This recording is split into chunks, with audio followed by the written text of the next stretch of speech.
હવે આ ગારાના નિવારણ માટે શું કરવું પડશે બોલ? અમે બધા સોસાયટીના સભ્યો કીધું સરપંચ ને અધિકારીઓને કે આ ગારાનું કઈ કરો, પણ સરપંચ ને કઈ ધ્યાન જ નથી દેતા. હું સરકારને નિવેદન કરું છું કે આ ગારાનો નિકાલ કરે. સ્કૂલ જવામાં તકલીફ બહુ પડે? હા, અહીંયાથી પછી અમને સ્કૂલમાં બેવાય નથી દેતા. બરાબર. અહીંયા કોઈ કઈ પડી ગયું હોય એવું કોઈ છોકરો ખરો કે તમારે? એવું બરાબર. એટલે તો શું સાયકલ લઈને જતો હતો? બરાબર. જો તમે મિત્રો આ જોઈ શકો છો કે આ ગારો કેટલો બધો છે.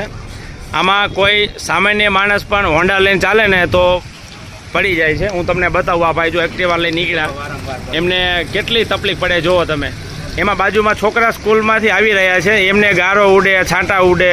તો આનું અમે જાહેર જનતા એવું જણાવીએ છીએ કે થોડુંક ધ્યાન આપો